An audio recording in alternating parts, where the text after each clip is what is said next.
AI பந்தயத்துல ஜெயிக்க இந்தியாவுக்கு ஒரு புது வழி கிடைச்சிருக்கு. அது ஆட்டத்தையே மாத்தப் போகுது. ஏஐ முதலீட்டுல அமெரிக்காவும் சீனாவும் ரொம்ப முன்னாடி இருக்காங்க.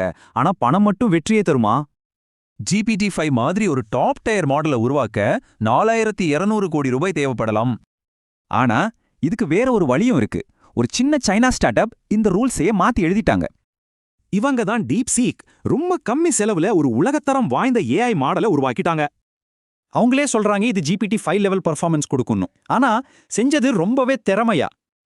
இதுக்கு பெரிய படைய தேவையில்ல. வெறும் 160 இன்ஜினியர்ஸ் டீம், ஆயிரக்கணக்கான பேர் இருக்கிற கம்பெனிகளுக்கு சவால் விடுது. இந்த புது வழி வேலை செய்யுது. ஓபன் சோர்ஸ் மாடல் டவுன்லோட்ஸ்ல சீனா இப்ப அமெரிக்காவையே முந்திருச்சு. இது மொத்த ஆட்டத்தையுமே மாத்துது. அப்போ இந்தியாவோட நிலைமை என்ன? ஒரு கசப்பான உண்மை. ஏஐல நாம 4ல இருந்து 5 வருஷம் பின்தங்கி இருக்கோம். பேட்டன்ட், ரிசர்ச் ஃபண்டிங், கம்ப்யூட்டிங் பவர்னு எல்லாத்துலயுமே இந்த வித்தியாசம் ரொம்ப பெருசு. திறமையான இன்ஜினியர்களுக்கு பெரிய பற்றாக்குறை இருக்கு. இது இந்தியாவோட வேகத்தை குறைக்குது. முதலீடு குறைவு, பிரெயின் ட்ரைன், வெளிநாடு ஹார்ட்வேர்னு பல தடைகள் நம்ம முன்னாடி இருக்கு. இதுக்கு நம்ம அரசாங்கத்தோட பதில்தான் இந்தியா ஏஐ மிஷன். இது ஒரு தேசிய அளவிலான திட்டம். இதோட முக்கிய நோக்கம் சொந்தமா கம்ப்யூட்டிங் பவர், ஏஐ மாடல்கள், திறமைகளை உருவாக்குறது தான்.